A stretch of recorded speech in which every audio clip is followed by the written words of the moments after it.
This is Including You, the new series from Lead at Any Level. Including You features stories from chief diversity officers and other executives who are creating inclusive cultures in their organizations. Our goal is to show what's working in companies just like yours, to give you the tools you need to keep pushing for progress in your own workplace. We want to create belonging and opportunity for everyone, including you. And now here's your host, Amy C. Waninger. Welcome back to Including You. I'm your host, Amy C. Waninger, the Inclusion Catalyst.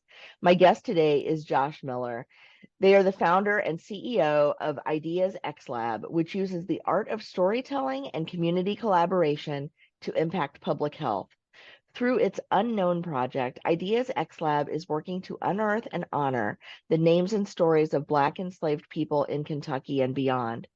Ideas xLab is based in Louisville, Kentucky, with a national scope of work. Josh, welcome to the show. Thanks for having me, Amy. Happy to be here. I am excited to talk to you. I am just absolutely intrigued about this idea of art and community engagement and visibility and how you're using that concept to shift the culture. Can you tell me a little bit more about why visibility is so important? So in our work through Ideas xLab, which we've been doing for over a decade, my now husband, Theo, and I founded the nonprofit, and the team has just continued to evolve, but it's always been artist-led with Black, queer, women artists with different neurodiversities, different ways of engaging in the world. And part of what artists are so good at is helping people to imagine what's possible and how we can create the cultures and communities that we want to be part of. And so visibility in all of those different forms and showing how they can practice self-determination and have hope and drive the future of what they want to see in community is really important. And so over the past decade of our work, we've been able to collaborate with local governments and nonprofit organizations, businesses, community leaders, researchers, and really seeing how these community and artist-led initiatives can impact health and being, spur policy change, and cultivate hope and belonging. So all of that is grounded in valuing lived experience. And when people are able to step into spaces as themselves, as their uncovered selves, the power that can have and the change it can create. It seems to me that your organization is fighting what I would term as active erasure of cultures and communities and individuals. Can you talk a little bit more about how visibility and shining a light on people who have otherwise been excluded, ignored, or erased is an act of rebellion in a lot of ways, an act of revolution? Yeah, so one example of the way that we're doing that work is through Unknown Project, which Hannah Drake and I launched in 2020. And you gave the overview earlier of unearthing and honoring the names and stories of Black enslaved people. And we're really looking broadly at America and the global African diaspora. And in a place like Kentucky, which is where the project launched, I now live in Denver, Colorado, and I go back and forth for our work. And as we expand to other sites, we actively saw promotion of parts of the community's history, whether that's the Kentucky Derby or the bourbon economy, but not a preservation and a valuing of history like the history of enslavement. Not only understanding how it contributed to the systems that exist, but also recognizing all of the individuals who actively shaped where the community is, a lot of its culture, and the different ways that community members continue to come together and to work together. And so by creating public art installations that honor the lives of enslaved people, that call on the unearthing of this history, there are countless numbers of ledgers and documents that the descendants of enslavers still have. They have them in their homes. They have them on bookshelves. And so by inviting them to say, this is a project and a place where you can make those public. We're not coming to say that you in 2024 were enslaving people. What we are saying is you can help in the healing of a community by helping people like Hannah connect to her ancestors. So there was a New York Times story in 2021 that came out right before our public art installation On the Banks of Freedom was unveiled. And there was just a sentence in there, and it covered largely Unknown Project, but a sentence where Hannah said, I don't know any of my ancestry beyond my grandmother. And I don't even know my grandmother's full name. And a genealogist read that and proactively went out and searched and did all of the work to track Hannah's ancestry all the way back to a plantation in South Carolina, which we were able to go visit last summer. And not retelling, but the telling of history in an accurate way and saying all of these lives deserve to be known and honored and part of how we talk about the fabric that is America and what built it creates that space for healing and for creating a different way of all of us to relate to each other and then to imagine how do we create the communities that we want. Yeah, there's been, of course, throughout the history of this country, a lot of whitewashing and a lot of sweeping things under the rug that especially white people don't want to admit they did or that happened, right? And we hear this kind of reimagining of history, if you will, that is much less honest, much more one-sided. And certainly, I'm not sure the word I want to use, but the retelling of the history itself is a violent act because it erases and obfuscates and denies what happened, what was done, what people did to other people. As you do this work, and you mentioned traveling to the plantation where Hannah's ancestors were held captive, what was the impact of that for her? What is the impact of the art installation on the community? What kind of feedback are you hearing or seeing or receiving based on this work? So the impact for Hannah and Hannah's daughter Brianna went with us last year to the Lorik plantations. It and the even crazier level of the story is that her great grandmother's name was Hannah, and that was never something that they knew. So just being able to stand, there was at one point where Hannah's standing on the front porch of the house, and you, Hannah, never would have been allowed to be here. But did you know that your great granddaughter would be standing in this place in the future? And so it was this really full circle moment of getting to understand where do I come from, but also a shift in how can I as a Black woman today move through this space. And I think one of the things that really informed the creation of Unknown Project was in 2016 we went to Senegal, West Africa. It was a group of 15 of us. Theo and I were the only two white people on the trip. And that was the first time we can in America talk about imagining a place where Black people can move through any space and not be in fear of their safety, in having people profile them, all of these different things that continuously weight you down and impact your experience in the world. And being there for 2 weeks, we got to see what the other side could look like if in America facing white supremacy and the trauma of racism and all of these things was something that we dealt with, the freedom that can come with that for Black people.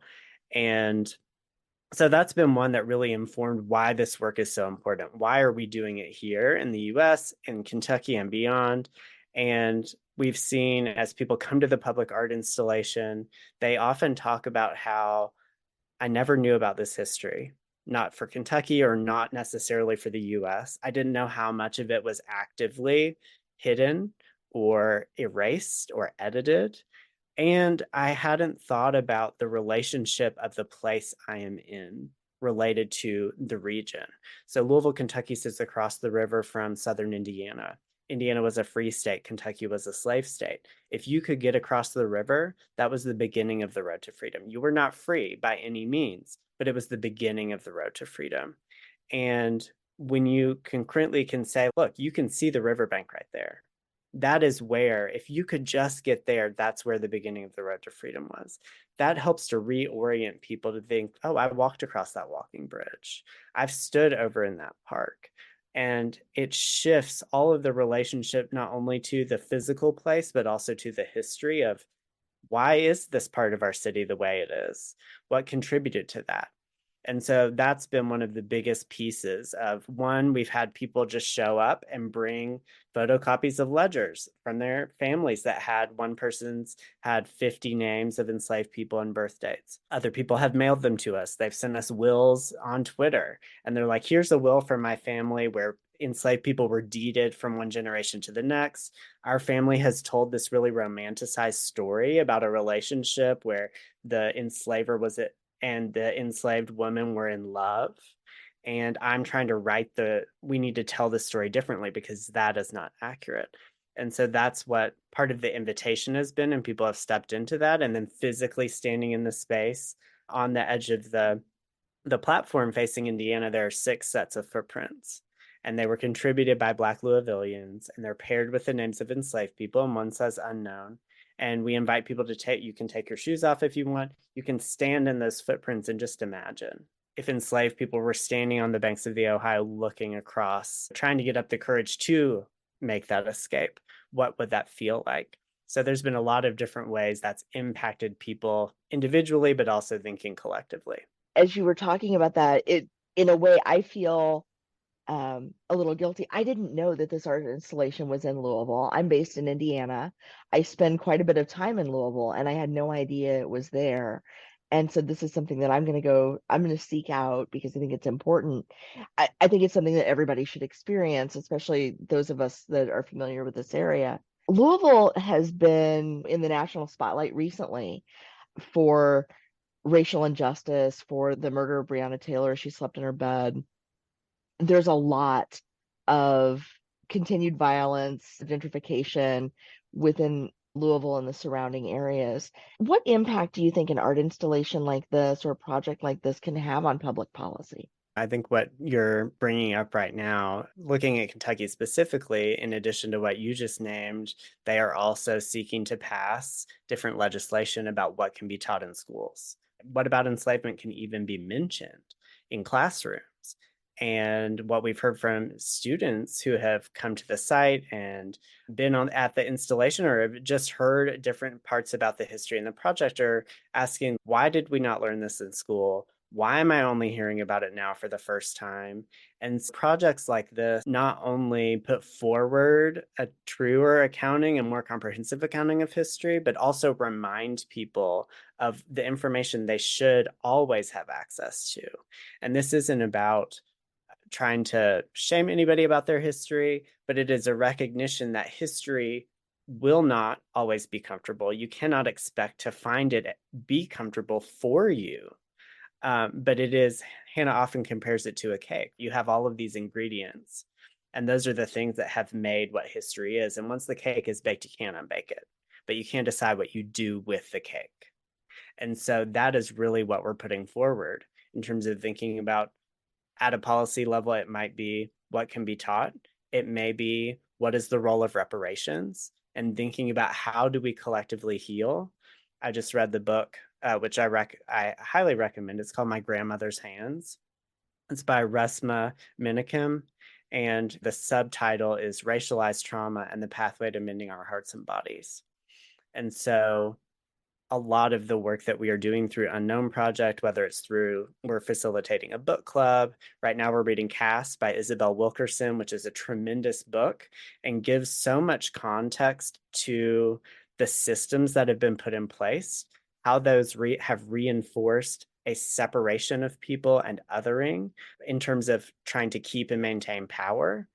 And by facilitating and engaging people in those conversations, and then looking at what are the internal practices we can each take to think differently about what trauma has looked like and how we heal as a community, all of those things can then impact the policies that are put in place, the cultures that exist. Culture is something that is invented and evolves over and over, and we have the power to change what those cultures look like, whether that's metro government, whether that's the community at large, whether it's smaller facets of community we engage with. And so that is a big call of what we hope people can envision things differently as we do this work through Unknown Project. It's fantastic. And I look forward to seeing more. I look forward to visiting this art installation the next time I'm in Louisville. I may even make a trip down there just for this purpose, because it's an easy drive from Indy. For those who are in Indy, it's 2 hours down the interstate, but I think it's important. As you think about the future for Ideas xLab, for the Unknown Project, what other work or what other projects do you see in your future? As we expand Unknown Project, we are working to build community relationships in other states, in other cities. Our vision is that there will be unknown project sites throughout the US that are connecting people to learn about this history and to engage with it differently. Those could be public art installations, that could be one where a few that we're working on are connected to cemeteries that are often unmarked, but are where many enslaved people are buried. And so one is creating those sites. Two is thinking about what are the different ways that arts and experiences can help people to connect to and understand this history differently. So we're launching in the fall of 2024. We'll be launching an extended reality app. So when you show up at On the Banks of Freedom, you can pull the app up and there will be a griot or storyteller that actually engages with you about the site. And we're thinking about what other elements can be overlaid, whether that's poetry, audio, otherwise. But as we look at the next few years, it's one, building those sites and collaborations, thinking about how we activate them through experiences, and continue to call on the descendants of enslavers and invite them to participate in this project, whether it is the sharing of information, whether it is thinking about how we practice healing and repair, and recognizing that each of us has a different role to play in this work. It may be a conversation with your family. It may be getting policy changed in your city or in your state. And so there's a lot of ways for people to plug in, and that's what we hope they will take away from this is we all have a role to play, but the roles can look different. Josh, I want to thank you so much. I have included in the show notes at includingyoupodcast.com links to your LinkedIn page, to the Ideas xLab website, to the Unknown Project website. I will put in links to the books that you mentioned, as well as the On the Banks of Freedom art installation. Is there anywhere else people can find you, this work, or more information? I think all of those are a great start. We do have a YouTube channel where it's Unknown Project, and people can see different videos. There's a recap of our trip to South Carolina. There's the unveiling of our On the Banks of Freedom installation. So it's a great snapshot into different facets of the project.